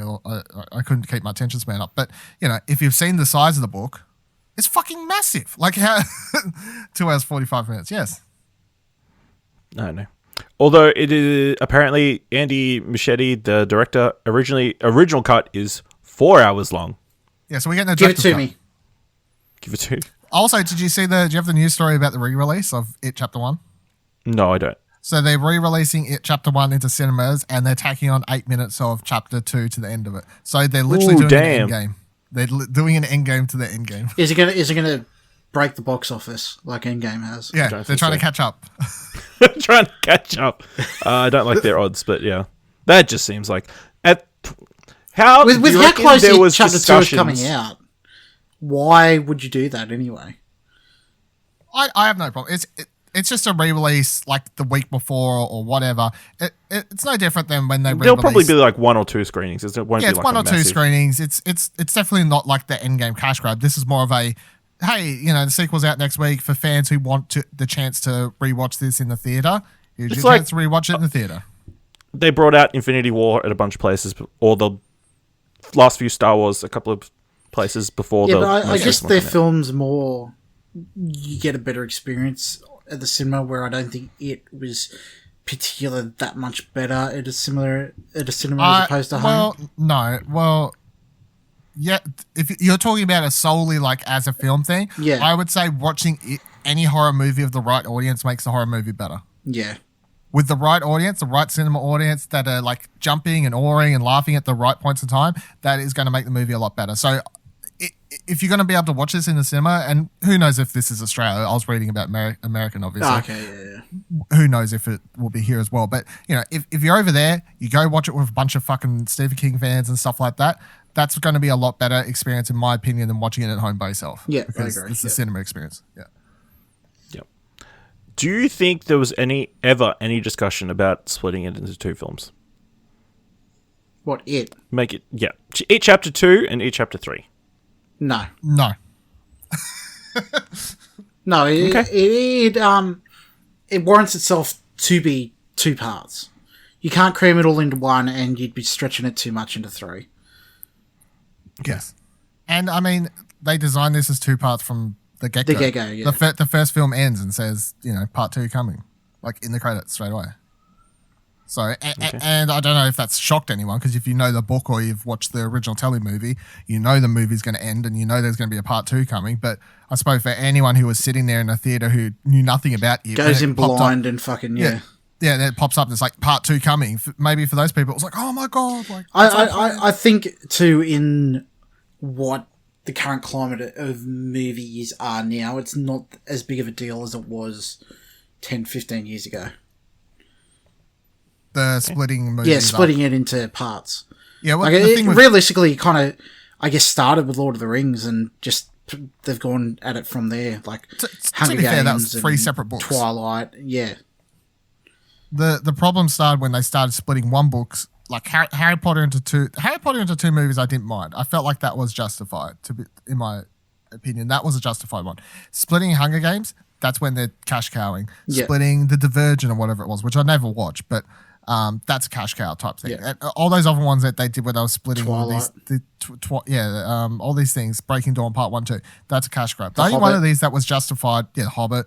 The only one of these that's justified to me is Harry Potter, and it isn't even comparable to them because it's a one book that has a Part 1 and a Part 2. Yeah. It's not even the same thing, It's justified because it's in its source material. Yeah. Cool. Big get for Australia this week. It was announced that 2 of the upcoming Marvel movies will be shot in Sydney, Australia, in the Fox Studios down there. Both Shang-Chi and the Legend of the Ten Rings and Thor: Love and Thunder will be shot in Australia. It's a huge get. Both films are getting about 24 million Australian dollars in subsidies. But it's expected to. If they sign the paperwork correctly, just remember to dot those I's and sign Yeah, we don't us Australians, we know how to do the paperwork properly. I had to get that but yeah, Shang-Chi is expected to bring in over $150 million worth of international investment and creating 4,700 jobs, using around 1,200 local business. While Thor: Love and Thunder is expected to get 178 million and create 2,500 new jobs and about 1,650 million. 1,000 jobs in the local area. I think this is a huge get. I think they'd already booked in a Marvel movie back in April. But, wouldn't surprise me if it was Thor to get because it's so much closer to home for the director. I can't pronounce his name, and Chris Hemsworth. Taika Waititi. Yeah, but yeah, obviously Chris Hemsworth as well. If he's involved in the film at all, conspiracy theories. But I thought it was announced that he was. Is he though? Don't do that, is he going to be in the entire film? Is Kingdom Hearts coming out? I still don't believe it's out. I when we talked about it, I had my hopes and dreams that he might show up at the start of the movie, then he actually fucks off, and the whole movie's just Natalie Portman. But after that, now fuckboys on the internet have their own theory of anger, which is that they've killed the white. They hate white males. They hate them. Like that's their as they do. So. But yeah, I think this is cool. Yeah, it'd be interesting. I've seen some people get upset that Shang-Chi is being shot in Australia and not in China. What are you going to do? But yeah, big get for Australia. It's going to be a big couple of big local investment, good for the local industry.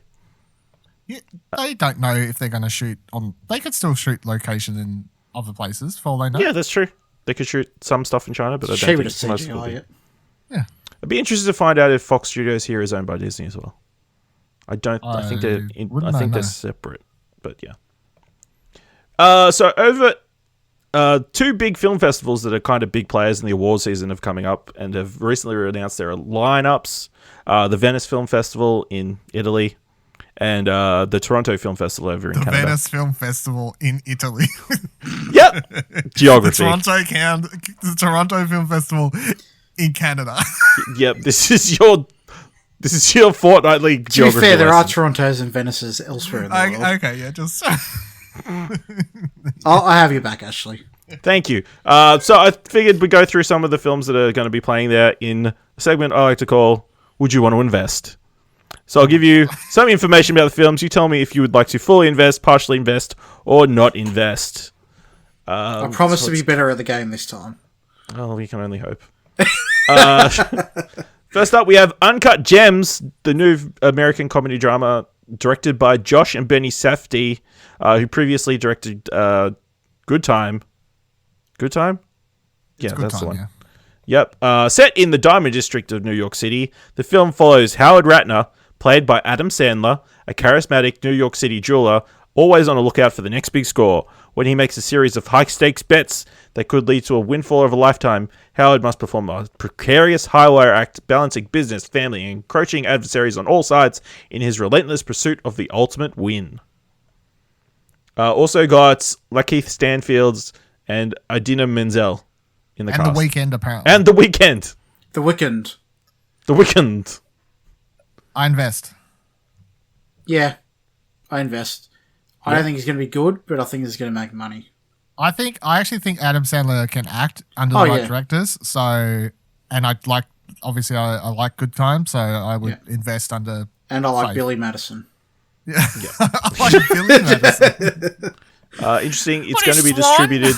It's being distributed by A24 in the United States, but being distributed by Netflix internationally. So, A24. If that name's on it, I'm keen for it.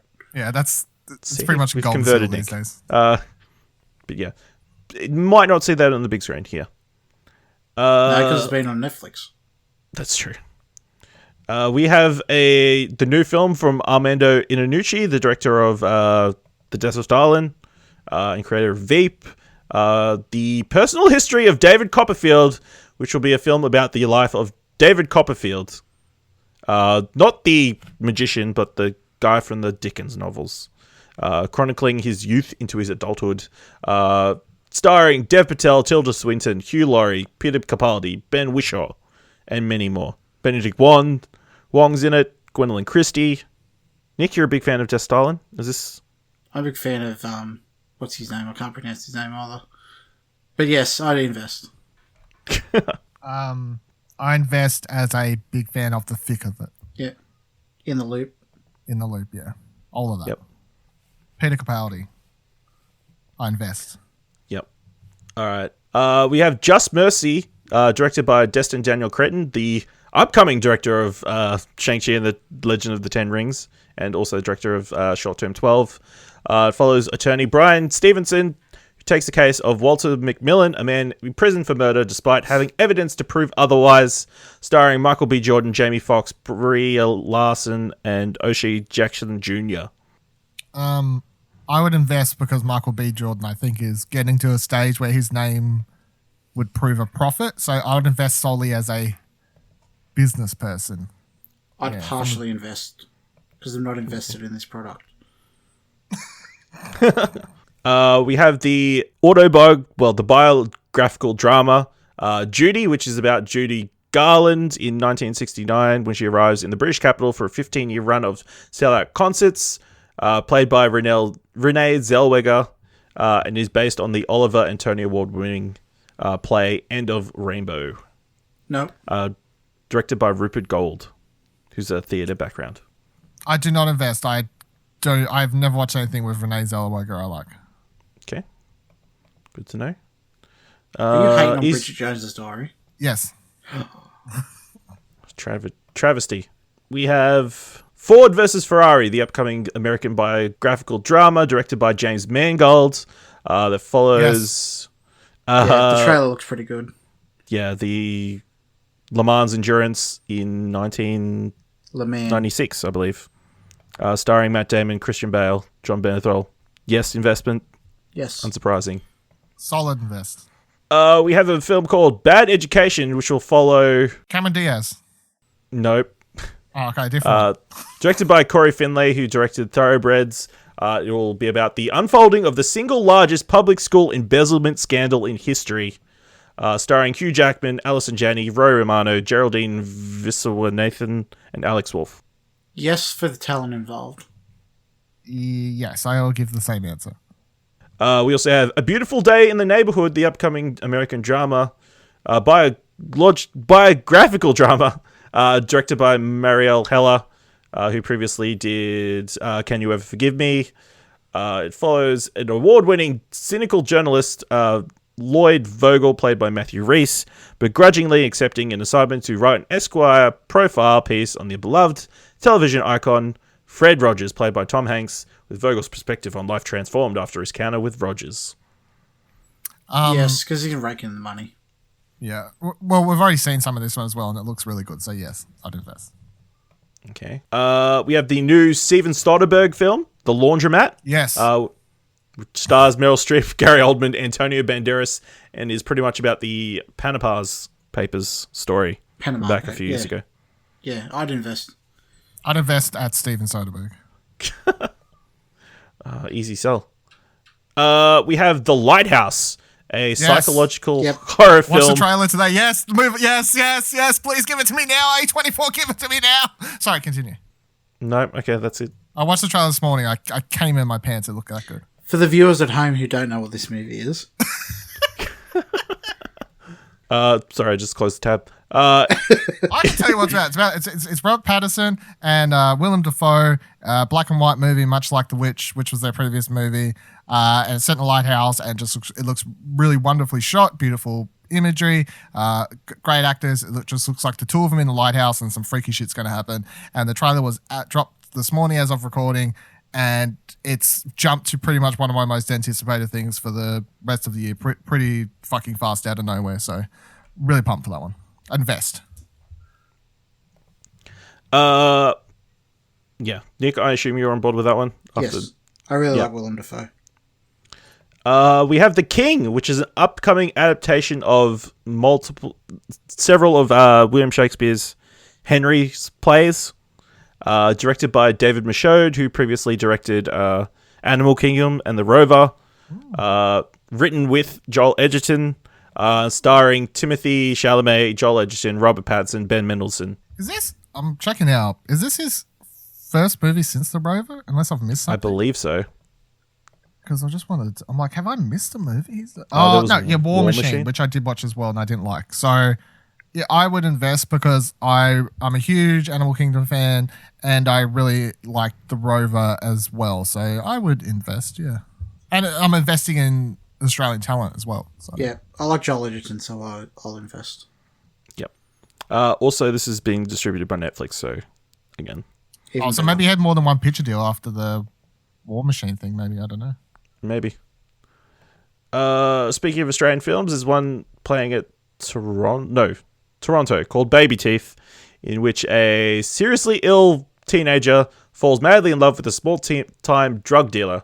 It's her parents' worst nightmare, but as Mila's first brush with new love brings her a new lust for life, things get messy and traditional morals go out the window. She soon shows everyone in her orbit, her parents, Moses the drug dealer, a sensitive music teacher, a budding child violinist, and a disarmingly honest pregnant neighbor, how to live like you had nothing to lose. What might have been a disaster for the Finlay family instead leads to letting go and finding grace in the glorious chaos of life. Baby Teeth joyously explores how good it is to not be dead and how far we will go for love. I'm very lost with everything you just told me, so no. That's a non-investment from me. Yeah. Starring Ben Mendelsohn, Essie Davis, and a bunch of Australian actors. So yeah, no. I don't know. Well, I'll put it in the middle then. You got my boy Ben. You got Mr. Mendelsohn in there.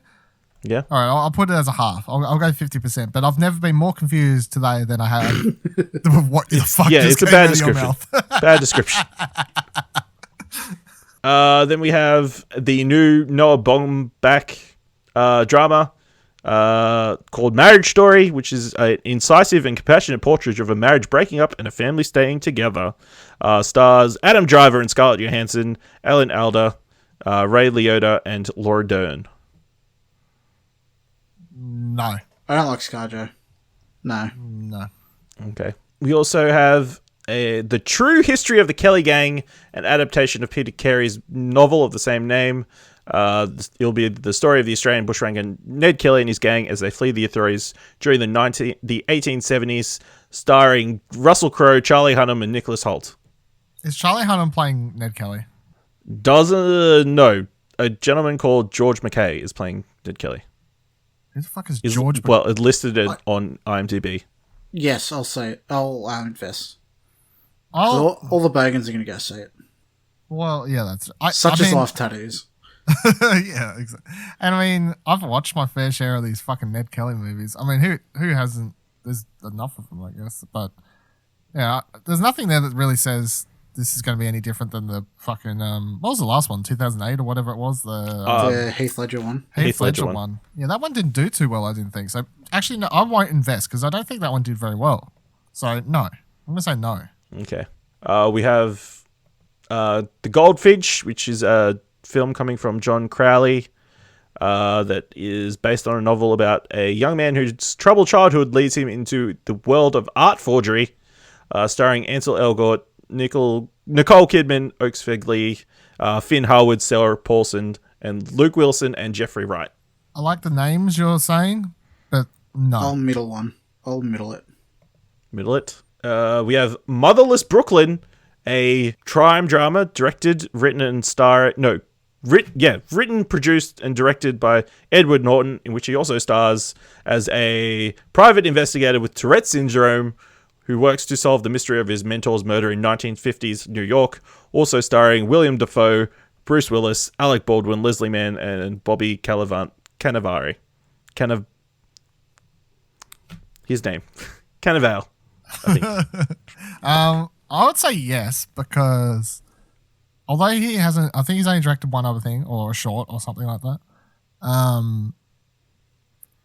I honestly feel like Edward Norton is the kind of actor who could transition over well to directing, because the stories I've always heard about him, he's a very strong presence on set, and directors have trouble with him sometimes because he has that strong idea about way things should be done sometimes and stuff. So I think that translates well to being a director, I guess. So yeah, I'd say yes. I'll middle the rate it. Because as an investor, I'm running out of money. Okay. We have make the game harder. Give us a budget. You would have went all in on The Lighthouse and there would have been no for everything. Yeah. We have Weathering with You, directed by Makoto Shinkai. It is the follow-up to Your Name, of course, an anime film in which a high school freshman leaves his home on an isolated island and moves to Tokyo, but immediately becomes broke. He lives his days in isolation, but finally finds a job as a writer for a shady occult magazine. After he starts his job, the weather has been rainy day after day. Then one day, in the corner of a crowded and busy city, he meets a young girl, and due to circumstances, the young girl and the meeting her, the brain stops. She can manipulate the weather. Yeah. I'm not putting money into that weeb shit. I would put money for this because, I watched the trailer for this yesterday, I think it was. It looks really good. So, yes, I would invest in this. And Your Name was a huge hit. So, from a financial point, if I was investing, this would be a sound choice, I think. Okay. And again, two reasonably easy ones here. We have Knives Out, the neo-noir black comedy crime film directed by Ryan Johnson, in which a wealthy crime novelist, Harlan Thornberry, invites his extended dysfunctional family to his mansion on his 85th birthday in the hopes of reuniting them all. However, during the birthday party, Harlan is found dead by his family, and Detective Benoit Blanc is called to investigate the case. Soon enough, everyone in the family is a suspect, starring Daniel Craig, Chris Evans, Jamie Lee Curtis, Toni Collette, Don Johnson, Michael Shannon, Lakeith Stanfield, Catherine Langford, Christopher Plummer. Jamie Lee Curtis and Don Johnson.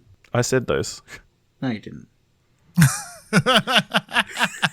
Instant replay that shit. Yes, I invest. I love the trailer for this movie, and I'm really looking forward to this. Yes. Do you expect Last Jedi backlash? Yes, I've already seen people in the comments for the trailer and responding to like Ron Johnson when he tweeted out this, being like, "Fuck you, I'm not watching a movie because Last Jedi," and comments in the YouTube trailer, similar sort of things, saying this will be trash because Ron Johnson, blah blah blah blah blah. Honestly, I don't know how that guy made it through. I don't know, like the amount of backlash he's still copying from that fucking movie. He's doing pretty well to not let it get to him, I think, because he's out here trying to promote something, his own movie, and he's still copying shit for a fucking Star Wars movie. So, yeah. But this looks like this. If you look at his other movies, it's like Looper Brick was Looper. fantastic. This looks more in line with Brick. If you're a fan of Brick, I guess. Yes. Because Brick was a neo noir. Need to rewatch that. But in like a high school, like a school setting. So this is more back to that original style, I guess. He got started of telling like a mystery type thing. So yeah, I'm really looking forward to it. All right, and the last one, Jojo Rabbit, the new dark comedy from Taika Waititi. The synopsis is: during the Second World War, lonely German boy Jojo Rabbit Betzler has his worldview turned upside down when he discovers that his single mother Rosie is hiding a young Jewish girl in their attic. Aided only by his imaginary friend in the form of an idiotic version of Adolf Hitler, Jojo must confront his blind nationalism. Starring Roman Griffin Davis, Taika Waititi, Rebel Wilson, Stephen Merchant, Alfie Allen, Sam Rockwell, and Scarlett Johansson. Yes. The trailer for this looks like an absolute fucking riot. Yeah. I turned the thing into a GIF just so I could put it on Twitter. I uploaded the Jiffy, the part at there where he's like, people always be like, Hitler this, and then like he does like one big shrug. He's like, like this. I was like, that's like the perfect fucking GIF.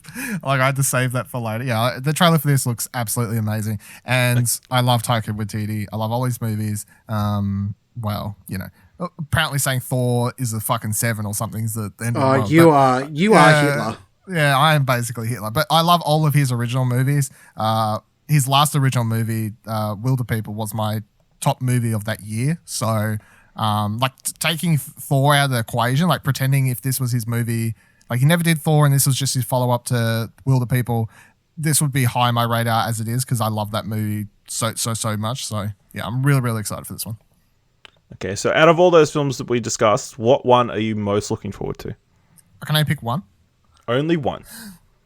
I forgot half of the ones you said. Fuck. Honestly, I don't know. It's hard to pick one. It'd be between this, The Lighthouse, or Knives Out, probably. Yeah, it'd be between those three. I don't know. Picking one would be hard. It would probably either. Honestly, maybe The Lighthouse or JoJo.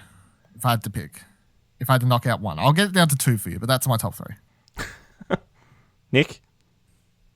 I don't know, it's hard. Yeah, just go with 2 or 3 like I did. He says pick one, but he doesn't understand how hard it is. Probably that JoJo one would be my top. Okay. It's hard because I'm like I'm really looking forward to, because as much as I'm looking forward to Star Wars at the end of the year, obviously, I love that I have all of these original movies to look forward to. Like as much as like these books adapted and biography movies like Tom Hanks, the Tom Hanks one looks great and stuff, but JoJo is based on a novel, but you still got like The Lighthouse and Knives Out and stuff. I'm glad that some of my most looked forward to movies of the year are actually just original stuff. Yeah, because we live in this Marvel world, but you get so used to Midsummer. Yep. All right. That's all the news for this week. So let's move into what did we end up watching. Nick, what did we end up watching?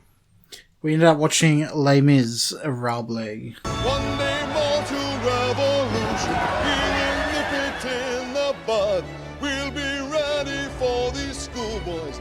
They will make themselves with blood. One nation to the barricades!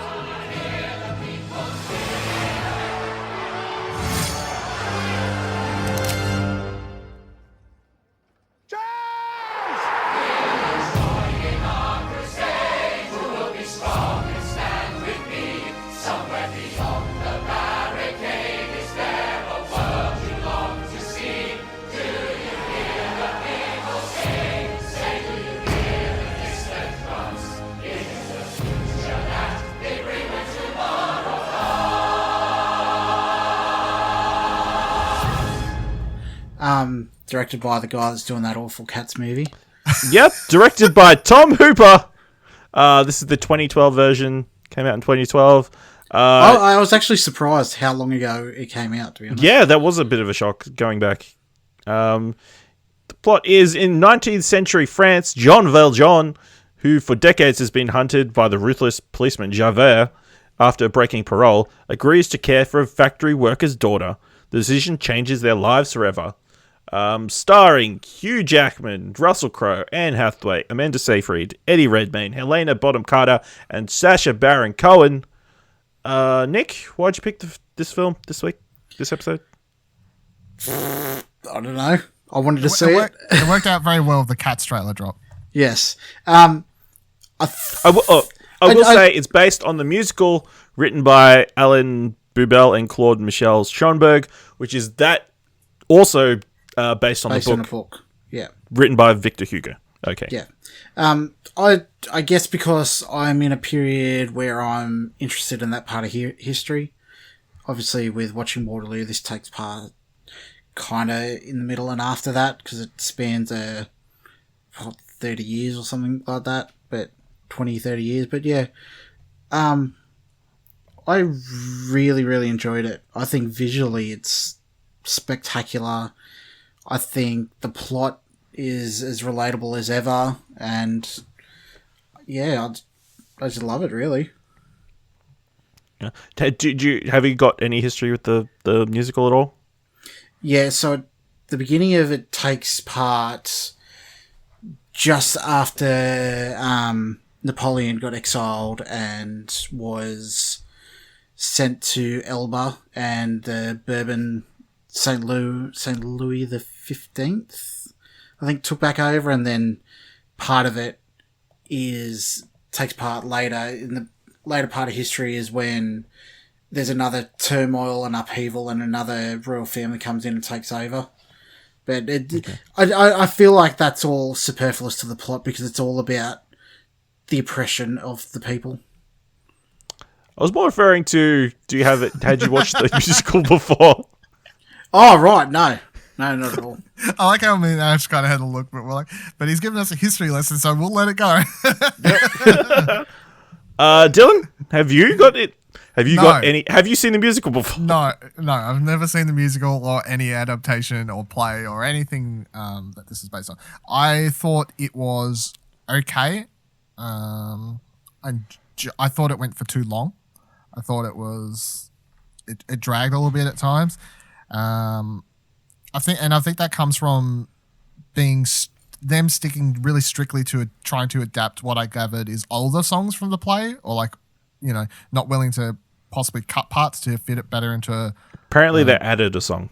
Well, they fucking added stuff then, Jesus. Yeah, but I feel like a lot of stuff could have been cut down, and a lot of times when I was watching it, and maybe to some people they'll disagree, but in my mind, if I was watching this as a play, I'm more willing to be accepting of the runtime and the drawn outness of some scenes and whatever else, because that's kind of just what stage plays are more like to me, I guess. But with a movie, I'm like, we could have sped this scene up, or cut this song a bit shorter, or this song's been going for 5 fucking minutes. It should only be 3 minutes. It just seemed a bit long at times. But all the acting was good. The story is fine, I guess. It didn't blow. It's never weighs too far into heavy history. It never goes too far into being a really historical event where you're like, what the fuck is going on, and all these characters and stuff. It's very easy to understand, I guess. But I kind of wished it starts over here, and it seems like it's going to be very much tied into historical events, and then all of a sudden it's it doesn't matter. It's just about a guy, and the world's happening around the guy now, even though he starts very close to where all the events are happening. And I read online, and I think it's kind of noticeable, because I read online that they shot all of the songs on set or something like that, which I thought was quite noticeable. Do ADR, as far as I'm aware. It's just all they didn't lip sync is probably more accurate. Yes, yeah, they didn't lip sync stuff, so they got to shoot the songs on set, and I thought it was actually quite noticeable, because a lot of the performances and just the the random stuff you'll get from actors when you let them actually perform seemed to come through more noticeably. It didn't seem so much like a stereotypical musical to me because the actors were actually doing a bit more acting at the same time. And I think that must come from like the whole lip syncing thing, because if you're having to lip sync in tone or in time to what's been pre-recorded, you get less room for acting and being able to do things spontaneously, I guess. So I thought that was quite good. I would agree it looks good, like Nick said, apart from the one scene where Anne Hathaway's down with all the in the like gutters and stuff. In the gutters and stuff, that scene looked like a stage play. Everything looked like cardboard. Claustrophobic. Yeah, I don't know. That one I wasn't a big fan of, but other stuff looked really good. Yes, just that one thing, not so much. I think the most jarring thing for me is a lot of the musicals that I have watched in my life have dialogue and then songs, where this one is just 90% musical. Yeah, 99.9% song. Yeah. Well, that's old. Yeah, that's old school musical, I guess. Well, yeah, it's a thing. It's in vogue. Hamilton's brought it back. I think that's completely sung. There's no dialogue in that, so it's coming to Sydney next year. Yeah, but yeah, I liked it. I think it was long. It was really long. It's like 2 hours 40, so it's fucking long. Yep. I appreciate. A funny anecdote is 3 of the longest the top 3. No, 2 to 4 of the longest movies I've watched on Trakt have been movies I've made you watch on. What do you want to watch? Yeah, thanks. You're welcome. Thanks. Yep. Again, 158 minutes.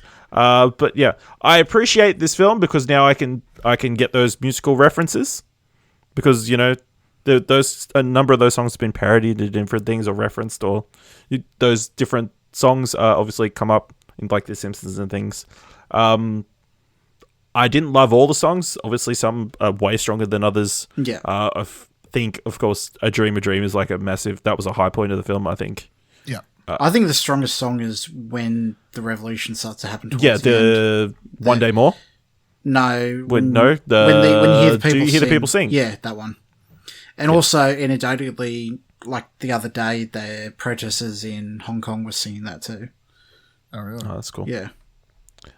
But yeah. Of course, Anne Hathaway, amazing performance. She's way less than I was expecting. Yeah. But having going into pretty much blind, other than knowing that she won the Academy Award for that performance.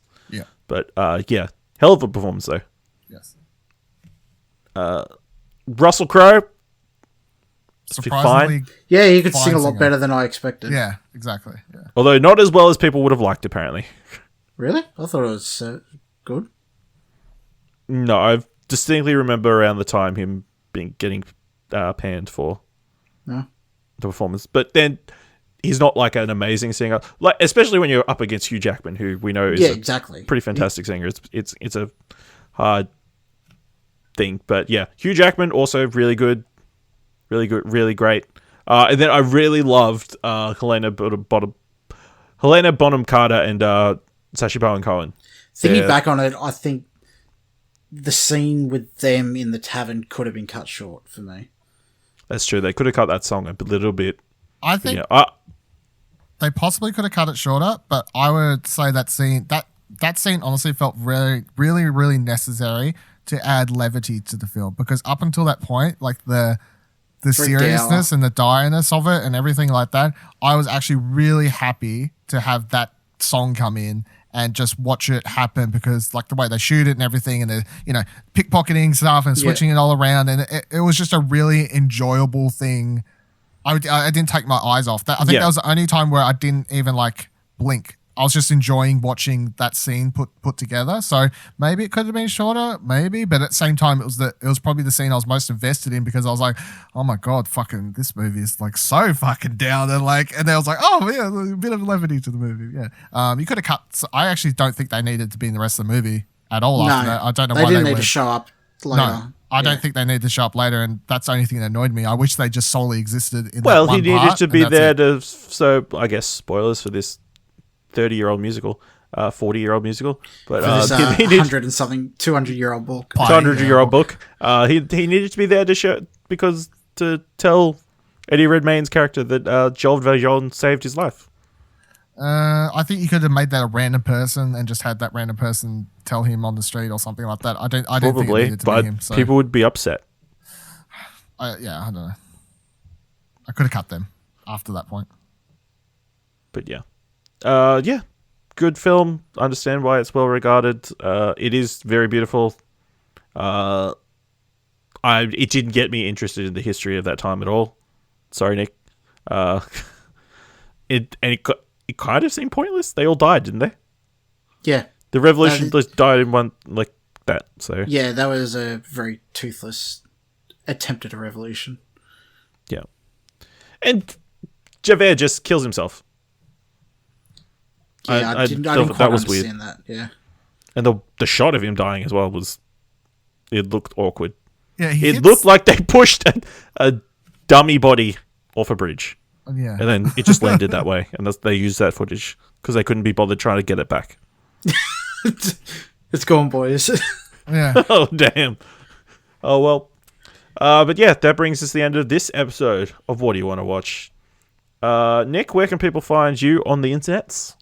On the internets, you can find me on Trakt at Lord N Pryor, Prior.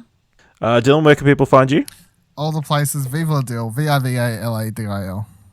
And you can follow me at Ashley Hobley, ASHLEYHOBLEY. You can follow the Explosion Network, which is a part of, on Twitter at ExplosionPod, or just go to explosionnetwork.com to see all our reviews, review discussions, podcasts, other things, including past episodes of this. You should definitely go back. Me and Dylan recorded 3 special broken reports from Comic-Con, covered a bunch of news. They're pretty good. I heard they were solid broken reports. Yeah, pretty solid. Yep. Mostly.